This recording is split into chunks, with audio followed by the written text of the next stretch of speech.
ಪ್ರಿಯ ವೀಕ್ಷಕರೇ, ತಮ್ಮೆಲ್ಲರಿಗೂ ಬೇಗನೆ ಬರಲಿಕ್ಕಿರುವಂಥ ಯೇಸು ಕ್ರಿಸ್ತನ ಮಧುರವಾದ ನಾಮದಲ್ಲಿ ವಂದನೆಗಳು. ಇಸ್ಕಟು ಸತ್ಯಾಂಶಗಳೆಂಬ ಈ ಕಾರ್ಯಕ್ರಮಕ್ಕೆ ತಮ್ಮೆಲ್ಲರಿಗೂ ಸ್ವಾಗತ.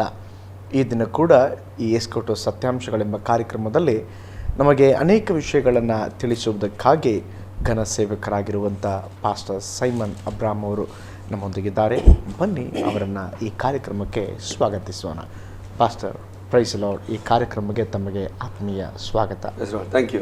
ಹೇಗಿದ್ದೀರಾ ಪಾಸ್ಟರ್? ಚೆನ್ನಾಗಿದ್ದೀನಿ. ಕಳೆದ ಕೆಲವು ಸಂಚಿಕೆಗಳೆಲ್ಲ ಬಹಳ ಒಳ್ಳೆ ರೀತಿಯಾಗಿ ನಮ್ಮ ವೀಕ್ಷಕರಿಗೆ ಅನೇಕ ವಿಷಯಗಳನ್ನ ತಿಳಿಸ್ಕೊಡ್ತಾ ಇದ್ದೀರಾ. ಅದಕ್ಕಾಗಿ ಕರ್ತನ ನಾಮಕ್ಕೆ ಸ್ತೋತ್ರ. ಪಾಸ್ಟರ್, ನಾವು ಕಳೆದ ದಿನಗಳಲ್ಲಿ ಸಹಸ್ರ ವರ್ಷ ಆಳ್ವಿಕೆ ಕುರಿತಾಗಿ ನಾವು ನೋಡ್ತಾ ಇದ್ದೇವೆ. ಈ ಸಹಸ್ರ ವರ್ಷ ಆಳ್ವಿಕೆ ಮುಗಿದ ಮೇಲೆ ಏನಾಗುತ್ತೆ ಪಾಸ್ಟರ್? ಬಹಳ ಒಳ್ಳೆ ಪ್ರಶ್ನೆ ಕೇಳಿದ್ದೇನೆ. ಸಹಸ್ರ ವರ್ಷಗಳು ಅಥವಾ 1000 ವರ್ಷಗಳ ಆಳ್ವಿಕೆ ಆದ್ಮೇಲೆ ನಂತರ ಮುಂದೆ ಏನ್ ನಡೆಯುತ್ತೆ? ಸಹಸ್ರ ವರ್ಷದ ಆಳ್ವಿಕೆ ಆರಂಭವಾಗುವುದರ ಬಗ್ಗೆ ನಮಗೆ ಪ್ರಕಟಣೆಗಂತ 20ನೇ ಅಧ್ಯಾಯದಲ್ಲಿ ಸೈತಾನನ್ನ ಬಂಧಿಸಿಟ್ಟ ನಂತರ ಸಹಸ್ರ ವರ್ಷ ಆಳ್ವಿಕೆ ಆರಂಭವಾಗುತ್ತೆ. 1000 ವರ್ಷಗಳು ಈ 1000 ವರ್ಷಗಳ ಆಳ್ವಿಕೆ ಏನಾಗಿತ್ತು, ಹೇಗೆ, ಅದ್ರ ಬಗ್ಗೆ ಎಲ್ಲ ನನಗೆ ಒಳ್ಳೆ ಮಾಹಿತಿ ಕೊಡ್ತಾ ಇದ್ದೆ ನಾನು. ಸಹಸ್ರ ವರ್ಷ ಆರಂಭವಾಗುವಂಥದ್ದು ಈ ಸಹಸ್ರ ವರ್ಷಗಳ ಆಳ್ವಿಕೆ ಆದ್ಮೇಲೆ ಕೊನೆಯ ಒಂದು ನ್ಯಾಯ ತೀರ್ಪಿದೆ. ಹೌದು, ಅದು ಪ್ರಕಟಣೆಗಂತ 20ನೇ ಅಧ್ಯಾಯ 11ರಿಂದ 15 ವಾಕ್ಯದಲ್ಲಿ. ಹೌದು, ನ್ಯಾಯ ತೀರ್ಪು. ಅದು ವೈಟ್ ಥ್ರೋನ್ ಜಡ್ಜ್ಮೆಂಟ್, ಬೆಳ್ಳಗಿರುವ ಸಿಂಹಾಸನದ ನ್ಯಾಯ ತೀರ್ಪು. ಫೈನಲ್ ಜಡ್ಜ್ಮೆಂಟ್, ಕೊನೆಯ ನ್ಯಾಯ ತೀರ್ಪು. ಅದು ಆ ನ್ಯಾಯ ತೀರ್ಪಿಗೆ ಎಲ್ಲರೂ ಎದ್ದು ಬಂದಿರ್ತಾರೆ ಎಂಬುದಾಗಿ ವಾಕ್ಯ ಹೇಳುತ್ತೆ ನಮಗೆ. ಅದು ನ್ಯಾಯ ತೀರ್ಪು. ಆ ನ್ಯಾಯ ತೀರ್ಪು ಆದ ನಂತರ ನಮಗೆ ಗೊತ್ತು, ಹೊಸ ಆಕಾಶ ಹೊಸ ಭೂಮಿ ಅಂತ ನಾವು ಟಾಪಿಕ್ ಅದು ಪ್ರಕಟಣೆಗಂತ 21, 22 ಅಧ್ಯಾಯಕ್ಕೆ ಬಂದರೆ ನೂತನ ಆಕಾಶ ಮತ್ತು ನೂತನ ಭೂಮಿ ಅಂತ ನಾವನ್ನ ಕಾಣಲಿಕ್ಕೆ ಸಾಧ್ಯ. ಸೊ ಈಗ ಈ ಬೆಳ್ಳಗಿರುವ ಸಿಂಹಾಸನ ನ್ಯಾಯ ತೀರ್ಪು ಇದೆಯಲ್ಲ, ಆ ನ್ಯಾಯ ತೀರ್ಪಿಗೆ ದೇವರ ರಾಜ್ಯಕ್ಕೆ ಬೇಕಾದ ದೇವರ ರಾಜ್ಯಕ್ಕೆ ಸೇರ್ತಾರೆ, ನರಕಕ್ಕೆ ಹೋಗ್ಬೇಕಾದ ನರಕಕ್ಕೆ ಹೋಗ್ತಾರೆ. ಅದೇ final judgement pastor? Final judgement. ಅದಕ್ಕಿಂತ ಇನ್ನೊಂದು ಇದೆಯಾ? ಇಲ್ಲ, ಅದೇ ಲಾಸ್ಟ್. ಅದಕ್ಕಿಂತ ಮೊದಲೇ ನಾವಿಲ್ಲಿ ನೋಡೋ ಪ್ರಕಾರವಾಗಿ ಸೈತಾನನ್ನು, ಸುಳ್ಳು ಪ್ರವಾದಿಯನ್ನು, ಆಮೇಲೆ ಕ್ರಿಸ್ತ ವಿರೋಧಿಯನ್ನ, ಇವರು ಮೂವರನ್ನ ಬಂಧಿಸಿ ಲೇಕ್ ಆಫ್ ಫೈರ್, ಬೆಂಕಿಯ ಕೆರೆಗೆ ದೊಬ್ತಾರೆ. ಅದೇ ಸಹಸ್ರ ವರ್ಷ ಆದ ಮೇಲೆ ಅವನನ್ನು ಸ್ವಲ್ಪ ಬಿಟ್ಟಿರ್ತಾರೆ. ಸಹಸ್ರ ವರ್ಷ ಆಳ್ವಿಕೆ ಆದ್ಮೇಲೆ ಈ ಸೈತಾನನ್ನು ಹೊರಬರ್ತಾನೆ, ತಾತ್ಕಾಲಿಕ. ಆಮೇಲೆ ಅವನನ್ನ ಪೂರ್ಣವಾಗಿ ಪಾತಾಳಕ್ಕೆ ದೊಬ್ಬಿ ನಾಶ ಮಾಡ್ತಾರೆ ಮೂವರನ್ನು, ಅವರ ಪ್ರಕಾರವಾಗಿ. ಜೊತೆಗೆ ಅದರ ಹಿಂಬಾಲಕರನ್ನು ಕೂಡ ಹೌದು ಒಟ್ಟಿಗೆ ಹೋಗ್ತಾರೆ. ವಾಕ್ಯ ಅದು ಹೇಳ್ತಾರೆ ನಮಗೆ. ಅದು ಬಹಳ ಸ್ಪಷ್ಟವಾಗಿ ನೋಡಿ, 20ನೇ ಅಧ್ಯಾಯ 10ನೇ ವಾಕ್ಯ ನೋಡಿ. 20ನೇ ಅಧ್ಯಾಯ 10ನೇ ವಾಕ್ಯದ, ಇದಲ್ಲದೆ ಅವರನ್ನು ಮರಳುಗೊಳಿಸಿದ ಸೈತಾನನು ಬೆಂಕಿ ಗಂಧಕಗಳು ಉರಿಯುವ ಕೆರೆಯಲ್ಲಿ ದೊಬ್ಬಲ್ಪಟ್ಟನು. ಅಲ್ಲಿ ಮೃಗವು ಸುಳ್ಳು ಪ್ರವಾದಿಯು ಕೂಡ ಇದ್ದಾರೆ. ಅವರು ಹಗಲಿರುಳು ಯುಗಾಂತರಗಳಲ್ಲಿಯೂ ಯಾತನೆ ಪಡುತ್ತಿರುವರು. ಲೇಕ್ ಆಫ್ ಫೈರ್ ಅಂತ ಬರ್ತೀವಿ, ಕೊನೆಯ ಬೆಂಕಿಯ ಕೆರೆಗೆ ದೊಬ್ಬಲ್ಪಡ್ತಾರೆ. ಆ ಸನ್ನಿವೇಶ ಅದಾದ್ಮೇಲೆ ವೈಟ್ ಥ್ರೋನ್ ಜಡ್ಜ್ಮೆಂಟ್ ಆಗುತ್ತೆ. ಬೆಳ್ಳಗಿರೋ ನ್ಯಾಯ ತೀರ್ಪಾಗುವಾಗ ದೇವರ ರಾಜ್ಯಕ್ಕೆ ನರಕಕ್ಕೆ ಆ ಥರ ಡಿವಿಷನ್ ಆಗುತ್ತೆ, ಸೆಗ್ರಿಗೇಷನ್ ಆಗುತ್ತೆ. ಯಾರ ಹೆಸರು ಜೀವಬಾಧ್ಯರ ಪಟ್ಟಿಲಿಲ್ಲವೋ ಅವ್ರ ನರಕಕ್ಕೆ, ಯಾರ ಹೆಸರು ಜೀವಬಾಧ್ಯರ ಪಟ್ಟಿಯಲ್ಲಿದೆಯೋ ಅವರು ದೇವರ ರಾಜ್ಯಕ್ಕೆ, ಪರಲೋಕ ರಾಜ್ಯ ಅನುಭವಕ್ಕೆ. ಅದಾದ್ಮೇಲೆ ನಾವು ಕಾಣುವಂತ ಸಬ್ಜೆಕ್ಟ್ 21-22 ನೂತನ ಆಕಾಶ ಹಾಗೂ ನೂತನ ಭೂಮಿ. ಇದು ಕೂಡ ದೊಡ್ಡ ಕನ್ಫ್ಯೂಷನ್ ಕೊಡುವಂಥ ಒಂದು ಸಬ್ಜೆಕ್ಟ್. ಆ್ಯಕ್ಚುಲಿ ನಮಗೆ ಇದರಲ್ಲಿ ಬಹಳ ಪ್ರಶ್ನೆಗಳು ಬರ್ತವೆ. ಏನಪ್ಪ ಈ ನೂತನ ಆಕಾಶ ಭೂಮಿ ಅಂದರೆ? ಈಗಿರುವಂಥ ಆಕಾಶ, ಈಗಿರುವಂಥ ಭೂಮಿ ಸಂಪೂರ್ಣವಾಗಿ ನಾಶವಾಗುತ್ತಾ, ಅಥವಾ ಅದು ರೋಲ್ ಆಗಿ ಅದು ಸಂಪೂರ್ಣವಾಗಿ ನೀಗಿ ಹೋಗುತ್ತಾ, ಅಥವಾ ಹೊಸ ಭೂಮಿ ಹೊಸ ಆಕಾಶ ಬರುತ್ತಾ? ಈ ಹೊಸ ಭೂಮಿ ಒಂದು ವೇಳೆ ಬಂದರೆ ಅದು ಈಗಿರುವಂಥ ಭೂಮಿ ಎಷ್ಟು ದೊಡ್ಡದಾಗಿರುತ್ತಾ? ಸೊ ಬಹಳ ಪ್ರಶ್ನೆಗಳು ನಮಗೆ ಅದ್ರ ಬಗ್ಗೆ ಬರುತ್ತೆ. ಅದನ್ನ ಮೊದಲೇ ನಾವು ಕೆಲವು ಸಾರಿ ಯೋಚನೆ ಮಾಡುವಾಗ ಎಲ್ಲ ವಿಚಾರಗಳನ್ನ ದೇವರು ಆಳವಾಗಿ ಪ್ರಕಟ ಮಾಡಲಿಲ್ಲ. ಕೆಲವನ್ನು ದೇವರು ರಹಸ್ಯವಾಗಿ ಇಟ್ಕೊಂಡಿದ್ದಾರೆ. ಅದು ಹೇಳ್ತಲ್ಲ, ರಹಸ್ಯವಾದವುಗಳು ದೇವರಿಗೆ ಬಿಟ್ಟು, ಅಗಾಧ ವಿಷಯಗಳು ದೇವರಿಗೆ ಬಿಟ್ಟವುಗಳು. ಕೆಲವು ಕಾರ್ಯ ನಮಗೆ ಉತ್ತರ ಕೊಡೋಕ್ಕಾಗೋದಿಲ್ಲ. ಆದರೆ ನೂತನ ಆಕಾಶ ನೂತನ ಭೂಮಿ ಅನುಭವ ಅದೊಂದು ಗ್ಯಾರಂಟಿ. ಅದು ಒಂದು ವೇಳೆ ಹೊಸ ಆಕಾಶ ಹೊಸ ಭೂಮಿ ಆಗಿರಬಹುದು, ಅಥವಾ ಇರುವಂತ ಈ ಭೂಮಿ ಆಕಾಶ ಸಿಸ್ಟಮ್ಸ್ ಬದಲಾಗಬಹುದು. ಹಾಗೂ ಆಗ್ಲಿಕ್ಕೆ ಸಾಧ್ಯ. ಬಟ್ ನಾವೇನ್ ನಂಬ್ತೀವಿ ಅಂದ್ರೆ, ನಮಗೆ ಸಿಕ್ಕಿರುವ ಒಂದು ಸ್ವಲ್ಪ ಅರಿವಿನಲ್ಲಿ ನಾವೇನು ನಂಬ್ತೀವಿ, ಹೊಸ ಆಕಾಶ ಹೊಸ ಭೂಮಿನೇ ಅಂತ ನಾವು, ನೂತನ ಆಕಾಶ ನೂತನ ಭೂಮಿ. ಯಾಕಂದ್ರೆ ಈ ಈ ನೂತನ ಆಕಾಶ ನೂತನ ಭೂಮಿ ಅಂತ ನಾವು ಹೇಳುವಾಗ ಅದು ಯುಗಾಂತರಗಳ ಜೀವನದ ಬಗ್ಗೆ ಹೇಳ್ತೀವಿ ನಾವು. ಇಟರ್ನಿಟಿ ಅಂತ ನಾವು ಹೇಳ್ತೀವಿ. ಇಟರ್ನಿಟಿ, ಈ ಇಟರ್ನಿಟಿಯಲ್ಲಿ ದೇವರೇ ಬೆಳಕು. ಸೊ ಒಂದು ನೀವು ಅರ್ಥ ಮಾಡ್ಕೋಬೇಕು, ಇಟರ್ನಿಟಿ ಆ ಕಾಲ ಅಂದರೆ ಸಹಸ್ರ ವರ್ಷಗಳ ಆಳ್ವಿಕೆಯಾಗಿ ನ್ಯಾಯ ತೀರ್ಪು ಆದಮೇಲೆ ಇರುವಂಥ ಜೀವನ ಇದೆಯಲ್ಲ, ಅದನ್ನು ನಿತ್ಯತೆ ಅಂತ ನಾವು ಕರಿತೀವಿ, ಇಟರ್ನಿಟಿ ಅಂತ ಕರಿತೀವಿ. ಆ ಇಟರ್ನಿಟಿ ಕಾಲದಲ್ಲಿ ಆಕಾಶ ಮಂಡಲದಲ್ಲಿ ಸೂರ್ಯ ಇರೋದಿಲ್ಲ, ಚಂದ್ರ ಇರೋದಿಲ್ಲ, ನಕ್ಷತ್ರ ಇರೋದಿಲ್ಲ. ಯಾಕೆ? ಅವುಗಳ ಅಗತ್ಯ ಇಲ್ಲ. ಯಾಕಂದ್ರೆ ದೇವರೇ ಬೆಳಕಾಗಿದ್ದಾನೆ, ದೇವರೇ ಸರ್ವಸ್ವವಾಗಿದ್ದಾನೆ. ಭೂಮಿಯಲ್ಲಿರುವಂಥ ನಮಗೆ ಹಸಿವು ಇರೋದಿಲ್ಲ, ನಮಗೆ ಈ ಲೋಕದಲ್ಲಿ ಬೇರೆ ಯಾವುದೇ ಕೊರತೆಗಳಿರೋದಿಲ್ಲ. ಯಾಕೆ? ಈ ಭೂಮಿ ಹೊಸದಾಗಿರುತ್ತೆ, ದೇವರು ನಮ್ಮ ಸಂಗಡ ಇದ್ದಾನೆ. ಅರ್ಥವಾಯ್ತೆ? ಸೊ ಅದನ್ನು ಈ ವಾಕ್ಯ ಸ್ಪಷ್ಟವಾಗಿ ನಮಗೆ ತಿಳಿಸಿಕೊಳ್ಳುತ್ತೆ. ಸೊ ಈಗ ನಾನು ಈ ನೂತನ ಯೆರೂಸಲೇಮಿನ ಕುರಿತಾದ ಕೆಲವು ಸತ್ಯಾಂಶಗಳು. ಸೊ ಅದಕ್ಕಿಂತ ಮೊದಲು ಆದಿಕಾಂಡ ಪುಸ್ತಕದಲ್ಲೂ ಹಾಗೂ ಪ್ರಕಟಣೆ ಗ್ರಂಥದಲ್ಲಿರುವಂಥ ಕಂಪ್ಯಾರಿಸನ್. ಅಲ್ಲೂ ಆದಿಕಾಂಡ ಪುಸ್ತಕದಲ್ಲಿ ದೇವರು ಭೂಮಿ ಆಕಾಶ ಭೂಮಿ ಸೃಷ್ಟಿ ಮಾಡಿದ್ರು. ಆದಿಯಲ್ಲಿ ದೇವರು ಆಕಾಶದ ಭೂಮಿಯನ್ನು ಸೃಷ್ಟಿ ಮಾಡಿದನು, ಅದು ಮೊದಲನೇ ಸೃಷ್ಟಿ ನಾವು ಹೇಳ್ತೀವಿ. ಪ್ರಕಟಣೆ ಗ್ರಂಥದಲ್ಲೂ ಕೂಡ ಹಾಗೆ ಹೊಸದು ಬರುತ್ತೆ, ನೂತನವಾದದ್ದು. ಸೊ ನೋಡಿದ್ರೆ ಆದಿಕಾಂಡ ಪುಸ್ತಕ 1ನೇ ಅಧ್ಯಾಯ 1ನೇ ವಾಕ್ಯದಲ್ಲಿ ಅಲ್ಲಿ ನೋಡ್ತೇವೆ, God created the heaven and earth. ದೇವರು ಆಕಾಶ ಭೂಮಿಯನ್ನು ಸೃಷ್ಟಿ ಮಾಡಿದನು ಅಲ್ವಾ. ನೀವು ಪ್ರಕಟಣೆ ಗ್ರಂಥಕ್ಕೆ ಬರುವಾಗ 21ನೇ ಅಧ್ಯಾಯ 1ನೇ ವಾಕ್ಯದಲ್ಲಿ god will create new heavens and new earth. ನೋಡಿ 21ನೇ ಅಧ್ಯಾಯ 1ನೇ ವಾಕ್ಯ ನೋಡಿ, 21 ಆದಿಕಾಂಡ 1ನೇ ಅಧ್ಯಾಯ 1ನೇ ವಾಕ್ಯ, ನಮ್ಗೆ ಗೊತ್ತಿರೋ ವಾಕ್ಯ ಅದು. ಆದಿಯಲ್ಲಿ ದೇವರು ಆಕಾಶ ಭೂಮಿಯನ್ನು ಸೃಷ್ಟಿ ಮಾಡಿದರು. ಪ್ರಕಟಣೆ ಗ್ರಂಥ 21ನೇ ಅಧ್ಯಾಯ 1ನೇ ವಾಕ್ಯ ನೋಡಿ, ತರುವಾಯ ನೂತನ ಆಕಾಶ ಮಂಡಲವನ್ನು ನೂತನ ಭೂಮಂಡಲವನ್ನು ಕಂಡೆನು. ಮುಂದೆ ನೋಡ್ರಿ, ಮೊದಲಿದ್ದ ಆಕಾಶ ಮಂಡಲವು ಮೊದಲಿದ್ದ ಭೂಮಂಡಲವು ಇವೆಲ್ಲವೂ ಇಲ್ಲದೆ ಹೋಯಿತು, ಸಮುದ್ರವು ಇಲ್ಲ. ನೋಡ್ರಿ, ಓಕೆ. ಸೊ ನಮಗೆ ಈ ವಾಕ್ಯ ಆಧಾರದಲ್ಲಿ ನಮಗೆ ಒಂದು ರೀತಿಯಲ್ಲಿ ಸ್ಪಷ್ಟವಾಗಿ ಅಂತ ಹೇಳ್ಬೋದು, ಹೊಸ ಆಕಾಶ ಹೊಸ ಭೂಮಿಯನ್ನು ದೇವರು ಸೃಷ್ಟಿ ಮಾಡ್ಬೋದು. ದೇವರಿಗೆ ಅಸಾಧ್ಯವಾದ ಕಾರ್ಯಗಳು ಯಾವುದೂ ಇಲ್ಲ, ಒಂದೇ ಮಾತಿನಿಂದ ಸೃಷ್ಟಿ ಮಾಡಿದ್ದಾರೆ. ಹಾಗಾದ್ರೆ ಆದಿಕಾಂಡ 1:1 ದೇವರು ಆಕಾಶವನ್ನು ಸೃಷ್ಟಿ ಮಾಡಿದ್ದಾರೆ. ಇಲ್ಲಿ ವಾಕ್ಯ ಹೇಳುತ್ತೆ ಪ್ರಕಟಣೆಗಂತ 20 ಮುಂದಿನ ದಿನಗಳಲ್ಲಿ ಅಥವಾ ಭವಿಷ್ಯತ್ತಲ್ಲಿ ದೇವರು ಹೊಸ ಆಕಾಶ ಭೂಮಿಯನ್ನು ಸೃಷ್ಟಿ ಮಾಡ್ತಾನೆ. ಕಂಪ್ಯಾರಿಸನ್ ನೋಡಿದ್ರೆ ಅಲ್ಲೂ ಇಲ್ಲ. ಎರಡನೇದು ಆದಿಕಾಂಡ ಪುಸ್ತಕ 1ನೇ ಅಧ್ಯಾಯ 16ನೇ ವಾಕ್ಯ, ಜೆನೆಸಿಸ್ ಚಾಪ್ಟರ್ 1:16 ಅಲ್ಲಿ ಬರಲ್ಪಟ್ಟಿವೆ, ಗಾಡ್ ಕ್ರಿಯೇಟೆಡ್ ಸನ್. 1ನೇ ಅಧ್ಯಾಯ 16ನೇ ವಾಕ್ಯ ನೋಡಿ, ಆದಿಕಾಂಡ 1:16 ಹೇಳುತ್ತೆ, ದೇವರು ಹಗಲನ್ನಾಳುವುದಕ್ಕೆ ದೊಡ್ಡ ಬೆಳಕನ್ನ, ഇരുಳನ್ನಾಳುವುದಕ್ಕೆ ದೊಡ್ಡ ಬೆಳಕಂದ್ರೆ ಯಾರು? ಸೂರ್ಯ ಅಲ್ವಾ. ದೇವರು ಸೂರ್ಯನ ಸೃಷ್ಟಿ ಮಾಡಿದ್ರು ಅಂತ ಆದಿಕಾಂಡ 1:16 ನೀವು ಅದೇ ಪ್ರಕಟಣೆ ಗ್ರಂಥಕ್ಕೆ ಬಂದ್ರೆ 21ನೇ ಅಧ್ಯಾಯ 23-24 ವಾಕ್ಯ ನೋಡ್ರಿ. ಪ್ರಕಟಣೆ ಗ್ರಂಥ 21ನೇ ಅಧ್ಯಾಯ 23-24 ವಾಕ್ಯಗಳು, ಪಟ್ಟಣಕ್ಕೆ ಬೆಳಕನ್ನು ಕೊಡೋದಕ್ಕಾಗಲಿ ಸೂರ್ಯನಾಗಲಿ ಚಂದ್ರನಾಗಲಿ ಬೇಕಾಗಿಲ್ಲ. ಬಿಡಿದಿರಾ? ಅದಕ್ಕೆ ದೇವರ ಪ್ರಭಾವವೇ ಬೆಳಕನ್ನು ಕೊಡ್ತಂತ. ಆದಿಕಾಂಡ 1ನೇ ಅಧ್ಯಾಯ ದೇವರು ಬೆಳಕನ್ನು ಸೂರ್ಯನ ಸೃಷ್ಟಿ ಮಾಡಿದ್ರು. ಹೌದು. ಪ್ರಕಟಣೆ ಗ್ರಂಥ 21ನೇ ಅಧ್ಯಾಯ 23-24 ವಾಕ್ಯದಲ್ಲಿ ಅಲ್ಲಿ ಪಟ್ಟಣವನ್ನು ಆಳೋದಕ್ಕೆ ಸೂರ್ಯನು ಬೇಕಾಗಿಲ್ಲ, ಚಂದ್ರನು ಬೇಕಾಗಿಲ್ಲ, ದೇವರೇ ಬೆಳಕು. ಅಂದ ಅರ್ಥ ಏನು? ಹೊಸ ಆಕಾಶದಲ್ಲಿ ಏನಿಲ್ಲ, ಹೊಸ ಆಕಾಶದಲ್ಲಿ ಸೂರ್ಯನಿಲ್ಲ, ಚಂದ್ರನಿಲ್ಲ, ನಕ್ಷತ್ರ ಇಲ್ಲ. ಹೌದು. Change new system, new Heaven, new earth. ಅದೇ ಹೇಳ್ತಿಲ್ಲ, ಒಂದೇ ಮಾತು, ದೇವರಿಗೆ ಅಸಾಧ್ಯವಾದ ಯಾವುದೂ ಇಲ್ಲ. ಮತ್ತೆ ಮೂರನೇದು ಆದಿಕಾಂಡ 1ನೇ ಅಧ್ಯಾಯ 5ನೇ ವಾಕ್ಯ ನೋಡ್ತೇವೆ, ಗಾಡ್ ಕ್ರಿಯೇಟೆಡ್ ದ ನೈಟ್ ಅಂತ. ದೇವರು ಇರುಳನ್ನ ಸೃಷ್ಟಿ ಮಾಡಿದ್ರು, ಇರುಳು ಅಂತ 5ನೇ ವಾಕ್ಯದಲ್ಲಿ. ನೀವು ಪ್ರಕಟಣೆ ಗ್ರಂಥ 22ನೇ ಅಧ್ಯಾಯ 5ನೇ ವಾಕ್ಯಕ್ಕೆ ಬಂದ್ರೆ, ಪ್ರಕಟಣೆ ಗ್ರಂಥ 22:5 ನೋಡ್ರಿ, ಇನ್ನು ರಾತ್ರಿ ಇರುವುದಿಲ್ಲ. ಏನಿಲ್ಲ, ರಾತ್ರಿ. ಅಲ್ಲಿ ರಾತ್ರಿ ಸೃಷ್ಟಿ ಆಯಿತು, ಇಲ್ಲಿ ರಾತ್ರಿ ಇಲ್ಲ, ಇರುವುದಿಲ್ಲ. ನೋಡಿದ್ರೆ ಹಳೆಯ ಭೂಮಿಗೆ ಹೊಸ ವ್ಯತ್ಯಾಸ ನೋಡ್ರಿ, ವ್ಯತ್ಯಾಸ. ಹಳೆಯ ಆಕಾಶ ಭೂಮಿಗೆ ಹೊಸ ಆಕಾಶ ವ್ಯತ್ಯಾಸ ನೋಡ್ರಿ, ನೂತನವಾದ ಆಕಾಶ. ಮುಂದೆ ಅಗೇನ್ ಆದಿಕಾಂಡ 1:10 ನಾವೆಲ್ಲ ಓದ್ಬೇಕಂದ್ರೆ ಗಮನಿಸಿಕೊಂಡ್ರೆ ಸಾಕು. 1ನೇ 10ನೇ ವಾಕ್ಯದಲ್ಲಿ ಗಾಡ್ ಕ್ರಿಯೇಟ್ ದ ಸೀಸ್, ದೇವರು ಸಮುದ್ರವನ್ನ ಸೃಷ್ಟಿ ಮಾಡಿದನು ಅಂತ ಇದೆ. ಪ್ರಕಟಣೆ ಗ್ರಂಥ 21:5 ನೋಡ್ರಿ, 21:5 ಏನ್ ಹೇಳುತ್ತೆ? ಪ್ರಕಟಣೆ 21:5, ಸಿಂಹಾಸನದ ಮೇಲೆ ಕೂತಿದ್ದವನು ಇಗೋ ಎಲ್ಲವನ್ನು ಹೊಸದು ಇಗೋ ಎಲ್ಲವನ್ನು ಹೊಸದು. ಎಲ್ಲ ಅಂದ್ರೆ ಎಲ್ಲ ಹಳೇದು ರಿಪೇರಿ ಕೆಲಸ ಇಲ್ಲ, ಎಲ್ಲ ಹೊಸದು, ಎಲ್ಲ ಹೊಸದು.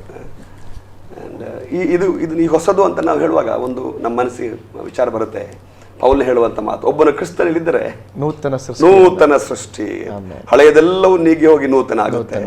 ಸೊ ದೇವರು ಯಾವತ್ತಿಗೂ ಹೊಸದು ಇಷ್ಟಪಡ್ತಾರೆ, ನೂತನ ಇಷ್ಟಪಡ್ತಾರೆ.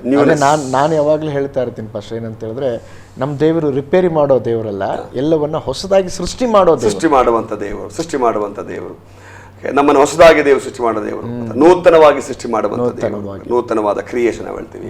ಸೊ ಇಲ್ಲಿ ರಿಪೇರ್ ಅಂತ ಒಂದು ವೇಳೆ ನಮ್ಮ ಜೀವಿತದಲ್ಲಿ ಬಲಹೀನತೆಗಳು ಬಂದು ಅದನ್ನು ರಿಪೇರ್ ಮಾಡ್ತಾರೆ ದೇವರು. ಅದು ಬಲಹೀನತೆಗಳು, ಕೊರತೆಗಳು, ನ್ಯೂನತೆಗಳು ರಿಪೇರ್ ಮಾಡ್ತಾರೆ. ಬಟ್ ನಮ್ಮಲ್ಲಿ ದೇವರು ಪ್ರತಿದಿನ ಹೊಸದನವನ್ನು ಇಷ್ಟಪಡ್ತಾನೆ. ಹೊಸ ಕೃಪೆ, ಎಸ್, ನ್ಯೂನೆಸ್ ಅಂತ ನಾವು ಹೇಳ್ತೀವಿ, ಹೊಸ ಕೃಪೆ ಅಂತೀವಿ. ನಿನ್ನೆ ಕೃಪೆ ನಾ ಯೂಸ್ ಮಾಡಿಲ್ಲ, ಅದು ಹಂಗೆ ಇದೆ, ಓಕೆ ಇವತ್ತು ಇದನ್ನ ನನ್ನ ಮಗನಿಗೆ ಕೊಟ್ಬಿಡೋಣ ಅಂತ ದೇವರು ಕೊಡಲಿಲ್ಲ. ಹೊಸ ಕೃಪೆಯನ್ನು ಕೊಡ್ತಾರೆ, ನ್ಯೂನೆಸ್. ಈ ಹೊಸತನ ಅನ್ನೋ ದೊಡ್ಡ ಸವಾಲು ಕೂಡ. ಈಗ ನೋಡ್ರಿ, ನಾವು ಚೇಂಜಸ್ ಉಂಟಾಗಬೇಕು ಅಂತ ಹೇಳಿದ್ರೆ ಜನ ಅಕ್ಸೆಪ್ಟ್ ಮಾಡೋದಿಲ್ಲ. ಹೌದು.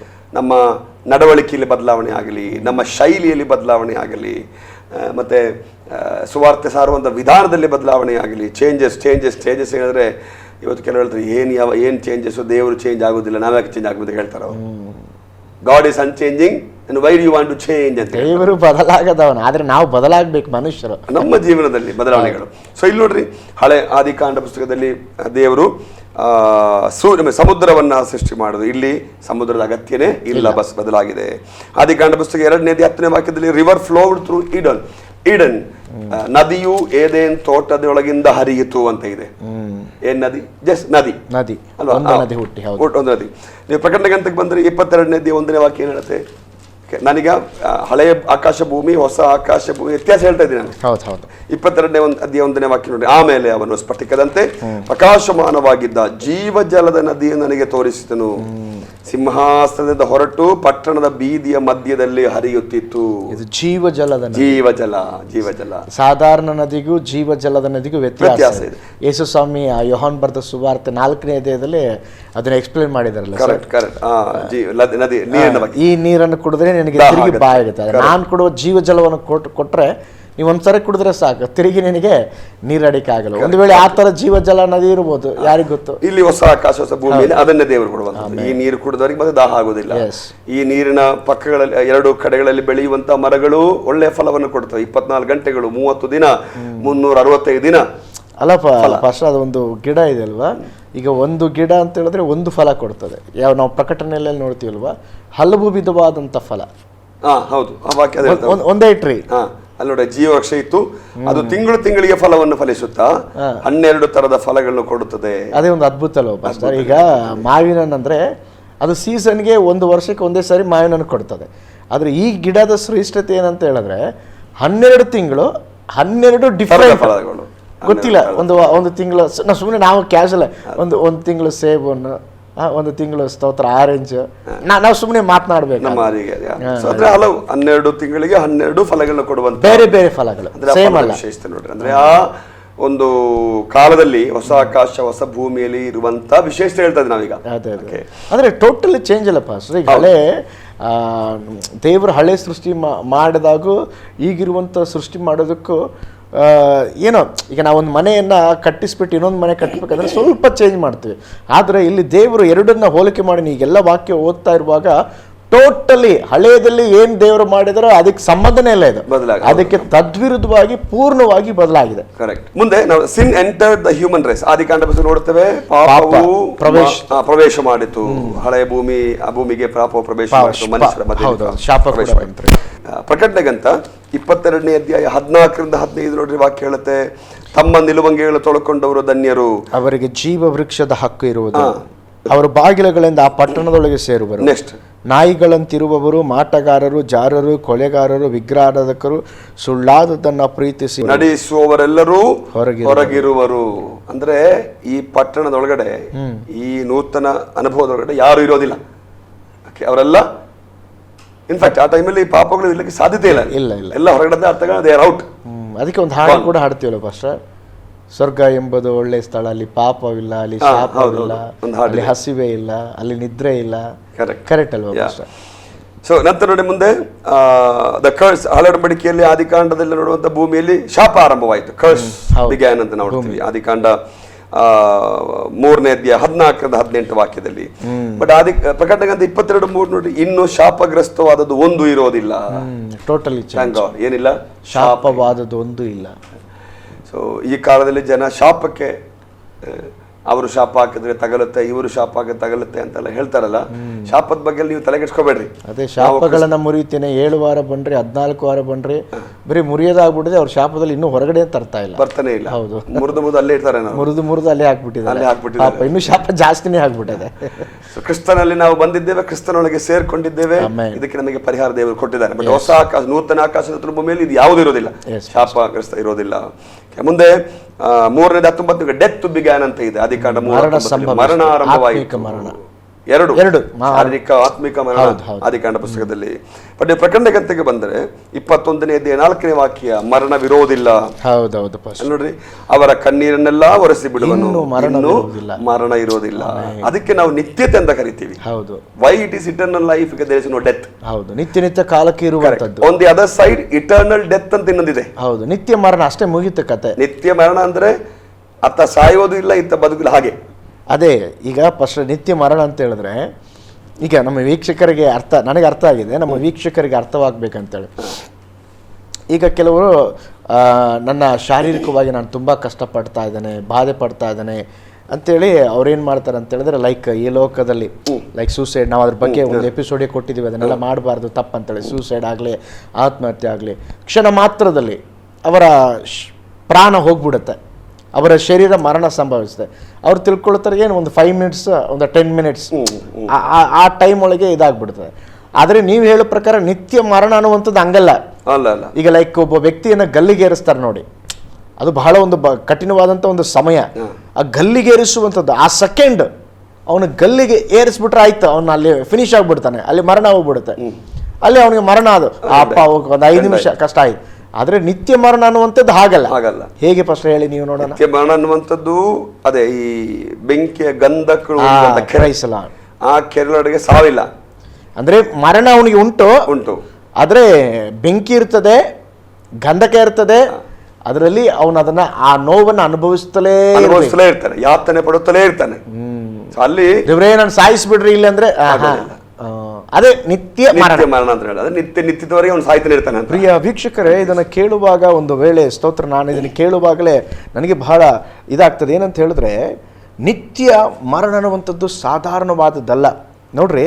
ಅದು ನಿತ್ಯ ಕಾಲಕ್ಕೆ ಇರುವಂಥದ್ದು. ಏನೋ ಒಂದು ತಿರುಗಿ ಮತ್ತೆ ನಮಗೆಲ್ಲ ಒಂದು ಚಾನ್ಸ್ ಸಿಗುತ್ತದೆ, ಇಲ್ಲ.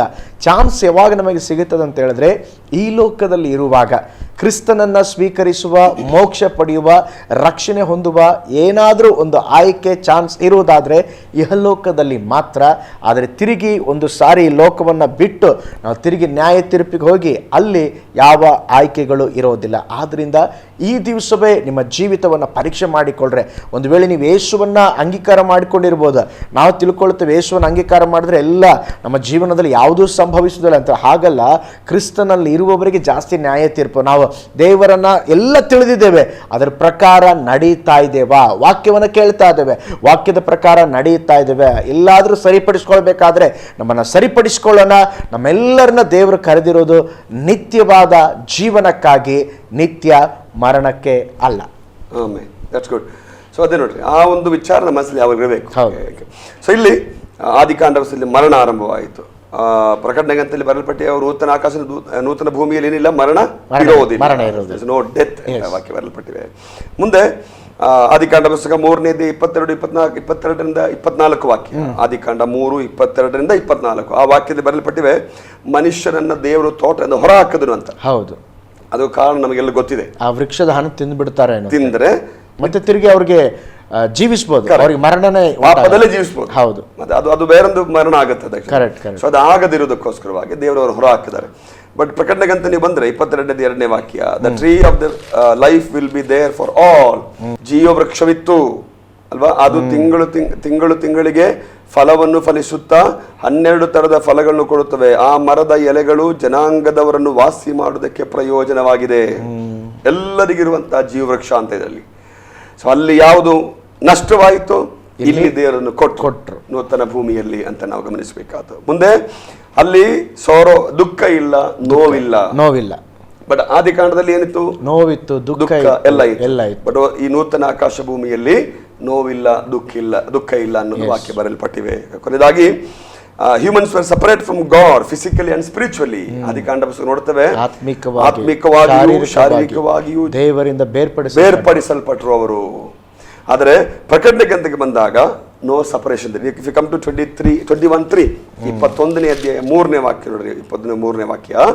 ಇದಲ್ಲದೆ ಸಿಂಹಾಸನದೊಳಗಿಂದ ಬಂದ ಮಹಾಶಬ್ದವು ನನಗೆ ಕೇಳಿಸಿತು, ಅದೋ ಇಗೋ ದೇವರ ನಿವಾಸವು ಮನುಷ್ಯರಲ್ಲಿ ಅದೇ.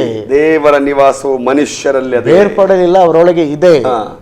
ಆತನು ಅವರೊಡನೆ ವಾಸ ಮಾಡುವನು, ಅವರು ಆತನಿಗೆ ಪ್ರಜೆಗಳಾಗಿರುವರು, ದೇವರು ತಾನೇ ಅವರ ಸಂಗಡ ಇರುವನು. ಸೊ ಆದಿಕಾಂಡ ಪುಸ್ತಕದಲ್ಲಿ ಅವರಿಗೆ ಏನ್ ನಷ್ಟವಾಯಿತೋ ದೇವರು ಇಲ್ಲಿ ದೇವರು ತಿಳಿಕೊಡ್ತಾ ಇದ್ದಾನೆ. ಸೊ ಈ ನೂತನ ಆಕಾಶ, ನೂತನ ಭೂಮಿ ಬಹಳ ಪ್ರಮುಖವಾದ. ಈ ನೂತನ ಭೂಮಿಯಲ್ಲಿ ಬರುವಂತ ಒಂದು ಪಟ್ಟಣವನ್ನೇ ನಾವು ಯೆರೂಸಲೇಮ್ ಪಟ್ಟಣ ಅಂತ ಕರಿತೀವಿ. ನಾವು ಯೆರೂಸಲೇಮ್ ಪಟ್ಟಣ ಪ್ರಪಂಚದ ಮಧ್ಯಭಾಗದ ಒಂದು ಪಟ್ಟಣ ಯೆರೂಸಲೇಮ್. ಇಡೀ ಪ್ರಪಂಚದಲ್ಲೇ ಮಧ್ಯ, ಮತ್ತೆ ಪ್ರಪಂಚದಲ್ಲಿ ಒಂದು ಮುಖ್ಯವಾದಂಥ ಕೇಂದ್ರ. ಈಗಲೂ ಕೂಡ ಟ್ರಂಪ್ ಅವರು ಆ ಯೆರೂಸಲೇಮನ್ನ ಇಸ್ರಾಯೇಲರಿಗೆ ಕೇಂದ್ರ ಸ್ಥಳವಾಗಿ ಮಾಡಿದ್ದಾರೆ. ಅದರಿಂದ ತುಂಬ ಬೇರೆ ಅನೇಕ ದೇಶಗಳು ಅದನ್ನು ಅಪೋಸಿಷನ್ ಮಾಡಿದ್ದಾವೆ. ಅಂದರೆ ಮುಖ್ಯ, ಅಂದರೆ ಬೈಬಲಲ್ಲಿ ಕೂಡ ಯೆರೂಸಲೇಮ್ ಎನ್ನುವಂಥ ಪಟ್ಟಣ ಇಸ್ರಾಯೇಲ್ ದೇಶಕ್ಕೆ ಹೇಗೆ ಮುಖ್ಯವಾಗಿತ್ತೋ ಅದೇ ವಿಧವಾಗಿ ದೇವರಿಗೆ ಮುಖ್ಯವಾಗಿದೆಯಲ್ಲ ಪಾಸ್ಟರ್? ಹೌದು, ನಾವು ಅದಕ್ಕೆ ಹೇಳ್ತೀವಿ ನೋಡಿ, ಆದಿಕಾಂಡ ಪುಸ್ತಕದಿಂದ ಪ್ರಕಟಣೆ ಗ್ರಂಥದವರೆಗೂ ಸಮಾನಾಂತರವಾಗಿ ಬರುವಂತ 2 ಪಟ್ಟಣಗಳಿವೆ. ಒಂದು ಬಾಬೇಲ್ ಪಟ್ಟಣ, ಇನ್ನೊಂದು ಯೆರೂಸಲೇಮ್ ಪಟ್ಟಣ. Correct pastor. ಬಾಬೇಲ್ ಸೈತಾನಿಗೆ ಸಂಬಂಧಪಟ್ಟ, ಯೆರೂಸಲೇಮ್ ದೇವರಿಗೆ ಸಂಬಂಧಪಟ್ಟ. ಸೊ ಈ ನೂತನ ಭೂಮಿಯಲ್ಲಿ ಆ ಯೆರೂಸಲೇಮ್ ಪಟ್ಟಣವು ಅಲಂಕರಿತವಾದ ಪಟ್ಟಣವಾಗಿ ಕಾಣಲ್ಪಡ್ತವೆ. ಪಾಸ್ಟರ್, ಈಗ ನಮಗೆ ಸಮಯ ಮುಗಿಯಿತು, ನಮಗೆ ಸಮಯ ಹೋಗಿದ್ದೇ ಗೊತ್ತಾಗಲಿಲ್ಲ ಪಾಸ್ಟರ್. ಬಹಳ ಚೆನ್ನಾಗಿ ಹೇಳಿದ್ರೆ, ಆ ಹೋಲಿಕೆ ಬಹಳ ಚೆನ್ನಾಗಿತ್ತು, ನನಗೆ ಬಹಳ ಇಷ್ಟ ಆಯಿತು. ಅಂದರೆ ಆದಿಕಾಂಡದಲ್ಲಿ ದೇವರು ಉಂಟು ಮಾಡಿದಂಥ ಸಂಗತಿಗಳಿಗೂ ಮತ್ತು ಹೊಸದಾಗಿ ಅಂದರೆ ಸಹಸ್ರ ವರ್ಷಗಳ ಆದ ಮೇಲೆ ದೇವರು ಉಂಟು ಮಾಡುವಂಥ ಅನೇಕ ಸಂಗತಿಗಳಿಗೆ ವ್ಯತ್ಯಾಸವನ್ನು ನಾವು ನೋಡಿದೆವು. ಮುಖ್ಯವಾಗಿ ಮತ್ತೆ ಇನ್ನೂ ನಮಗೆ ಒಂದು ಕುತೂಹಲವನ್ನು ಇಟ್ಟಿದ್ದೀರಾ, ಏನಂತ ಹೇಳಿದ್ರೆ ಯೆರೂಸಲೇಮ್ ಪಟ್ಟಣ. ಆ ಯೆರೂಸಲೇಮ್ ಪಟ್ಟಣ ಮುಖ್ಯವಾದದ್ದು, ಅದ್ರ ಬಗ್ಗೆ ನಾವು ಮಾತನಾಡಲೇಬೇಕು ಪಾಸ್ಟರ್. ನಾವು ಸಾಧ್ಯವಾದರೆ ದೇವರ ಚಿತ್ತ ಇರೋದಾದರೆ ಮುಂದಿನ ವಾರ ನಾವು ಮಾತನಾಡೋಣ ಪಾಸ್ಟರ್. ತುಂಬ ಥ್ಯಾಂಕ್ಸ್ ಪಾಸ್ಟರ್, ಇವತ್ತು ನಮಗೆ ನೂತನ ಭೂಮಿ ಆಕಾಶಗಳ ಕುರಿತಾಗಿ ತಿಳಿಸೋದಕ್ಕೆ, ನಮ್ಮ ಆಸರೆ ಟಿವಿಗೆ ಬಂದಿದ್ದಕ್ಕಾಗಿ ತಮಗೆ ಧನ್ಯವಾದಗಳು. Thank you. ಪ್ರಿಯ ವೀಕ್ಷಕರೇ, ವಿಶೇಷವಾಗಿ ಈ ದಿನ ಕೂಡ ಎಸ್ಕೊಟ್ಟು ಸತ್ಯಾಂಶಗಳ ಈ ಕಾರ್ಯಕ್ರಮದಲ್ಲಿ ನೂತನ ಭೂಮಿ ಆಕಾಶ, ಪ್ರಾರಂಭದಲ್ಲಿ ದೇವರು ಸೃಷ್ಟಿ ಮಾಡಿದ ಭೂಮಿ ಆಕಾಶ ಮತ್ತು ದೇವರು ಸಹಸ್ರ ವರ್ಷದ ನಂತರವಾಗಿ ಸೃಷ್ಟಿ ಮಾಡಿದ ನೂತನ ಭೂಮಿ ಆಕಾಶದಲ್ಲಿರುವಂಥ ಅನೇಕ ವ್ಯತ್ಯಾಸಗಳನ್ನು ನಾವು ನೋಡಿಕೊಂಡಿದ್ದೇವೆ. ಅನೇಕ ರೆಫರೆನ್ಸ್ಗಳನ್ನು ದೇವಸೇವಕರು ಹೇಳಿದ್ದಾರೆ, ನೀವೆಲ್ಲ ಬರೆದುಕೊಂಡಿದ್ದೀರಿ ಎಂಬುದಾಗಿ ನಾನು ಭಾವಿಸ್ತಾ ಇದ್ದೇನೆ. ಮುಂದಿನ ಸಂಚಿಕೆಯಲ್ಲಿ ನಾವು ಯೆರೂಸಲೇಮಿನ ಬಗ್ಗೆ ಕಳೆಯಲಿಕ್ಕಿದ್ದೇವೆ. ಮುಂದಿನ ವಾರ ನೀವು ತಪ್ಪದೆ ಸರಿಯಾದ ಸಮಯಕ್ಕೆ ಆಸರೆ ಟಿವಿಯನ್ನು ವೀಕ್ಷಿಸಿ, ಯಾಕೆಂದರೆ ಯೆರೂಸಲೇಮ್ ಅದು ಬಹಳ ಒಂದು ಮುಖ್ಯವಾದ ಪಟ್ಟಣ. ಅದರ ಕುರಿತಾಗಿ ದೇವಸೇವಕರು ಅನೇಕ ಒಳ್ಳೆಯ ವಿಷಯಗಳನ್ನು ನಮಗೆ ತಿಳಿಸಲಿಕ್ಕಿದ್ದಾರೆ. ನಾವು ಮುಂದಿನ ವಾರ ಒಟ್ಟಾಗಿ ನಾವು ನಿಮ್ಮನ್ನು ಭೇಟಿ ಮಾಡಲಿಕ್ಕಿದ್ದೇವೆ. ನಾವು ನಿಮ್ಮನ್ನು ಭೇಟಿ ಮಾಡುವಾಗ ನೀವು ನಮ್ಮನ್ನು ಈ ಟೆಲಿವಿಷನಲ್ಲಿ ನೀವು ನಮ್ಮನ್ನು ಭೇಟಿಯಾಗಿ. ಅಷ್ಟರವರೆಗೆ ನಿಮ್ಮ ಅಚ್ಚುಮೆಚ್ಚಿನ ಆಸರೆ ಟಿವಿಯನ್ನು ವೀಕ್ಷಿಸ್ತಾ ಇರಿ. ಕರ್ತನು ನಿಮ್ಮೆಲ್ಲರನ್ನ ಧಾರಾಳವಾಗಿ ಆಶೀರ್ವಾದ ಮಾಡಲಿ.